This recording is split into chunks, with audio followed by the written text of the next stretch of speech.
dan selamat pagi bagi Bapak, Ibu, dan saudara-saudari yang terkasih di dalam nama Tuhan kita Yesus Kristus. Sungguh kita bersyukur atas hari yang baru yang Tuhan beri bagi kita.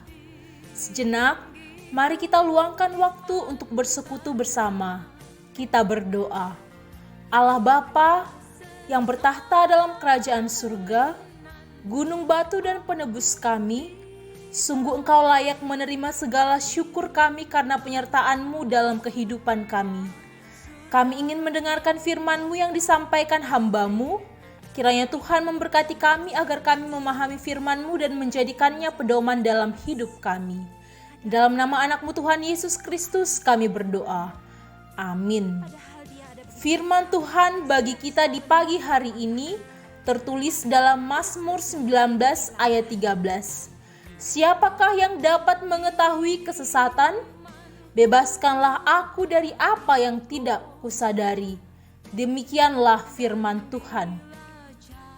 Bapak, Ibu, dan saudara-saudari yang terkasih di dalam nama Tuhan kita Yesus Kristus, kita kembali diingatkan melalui firman Tuhan untuk menghidupi sikap kritis serta gigih memurnikan hati dan pikiran kita.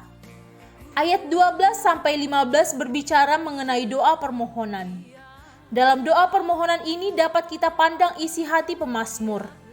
Ia memilih Tuhan untuk beribadah kepadanya, bukan karena ia termasuk umat yang menjadi hamba Tuhan, tetapi atas tanggung jawabnya sendiri.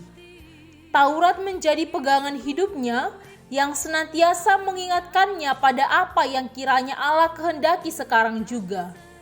Taurat itu bukan suatu hukum yang kekal, melainkan satu petunjuk yang aktual. Dengan memelihara firman itu, ia mengalami berkat Tuhan yang dinamakannya upah yang besar. Dari ayat 13-14 jelas bahwa pemazmur ingin tinggal beserta Tuhan dan mengharapkan agar tindakannya tidak dihukum, tapi dihargai Tuhan.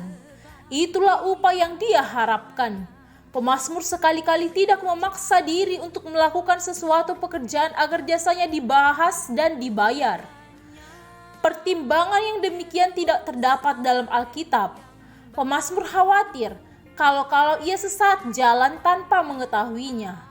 Istilah tersebut hanya terdapat di Mazmur ini dan biasanya ditafsirkan sesuai dengan Yosua 20 ayat 3 sebagai kesalahan dengan tidak disengaja, dengan tidak ada niat lebih dahulu. Karena disadarinya bahwa kesalahan yang demikian dapat memisahkan seseorang dari Tuhan, maka dimintanya agar ia dibebaskan dari hukuman, atau agar kesalahan yang tidak disengaja atau tersembunyi itu jangan dipandang oleh Allah. Akhirnya, pemazmur memohon agar ia dilindungi dari sikap yang congkak, yang dilihatnya sebagai akar kesalahan yang besar, atau dari orang congkak, kurang ajar yang dapat mempengaruhinya agar ia terbawa meninggalkan jalan Tuhan, atau juga yang dapat menimbulkan rasa benci yang dapat memisahkannya dari Tuhan. Mazmur ditutup dengan permintaan agar hendaknya isinya berkenan kepada Tuhan. Permohonan serupa itu diucapkan di atas suatu korban sehingga dapat dikatakan doa merupakan korban batin orang yang percaya. Bapak, Ibu, dan saudara-saudari terkasih, berdoalah ketika di dalam hati dan pikiran kita ada hal yang mengganjal seperti dosa yang tidak kita sengaja. Ucapkanlah Mazmur 19 ayat 13 ini. Siapakah yang dapat mengetahui kesesatan? Bebaskanlah aku dari apa yang tidak aku sadari. Suatu kelegaan dan kesembuhan akan kita terima melalui Bapa Sang Pengampun apabila kita menyampaikan isi hati kita dan berbisik kepada Dia di dalam doa kita. Amin. Kita berdoa.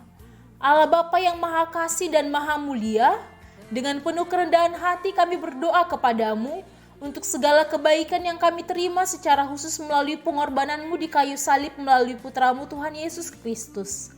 Engkau melindungi kami, menebus, bahkan menguduskan kami melalui kematian dan kebangkitan anak-Mu. Kiranya segala pengorbanan-Mu yang kami terima menjadikan kami lebih bersyukur dalam merayakan kehidupan kami dengan mau merenungkan segala kebaikan-Mu. Ingatkan kami ya Bapa untuk memurnikan hati dan pikiran kami, dan bebaskanlah kami dari segala hal yang tidak kami sadari, yang mungkin mendukakan hati-Mu. Sebab Engkaulah yang maha tahu atas segala yang terjadi dalam hidup kami. Senantiasalah Tuhan pakai hidup kami untuk selalu berkenan di hadapan-Mu. Di sepanjang hari ini ya Bapa, lindungilah kami. Berikan kami kesehatan dan kekuatan dalam setiap kegiatan yang kami lakukan. Berkatilah orang tua kami, saudara-saudara kami, dan kerabat kami dimanapun mereka berada. Di dalam nama anak-Mu Tuhan Yesus Kristus kami berdoa dan mengucap syukur kepadamu. Amin.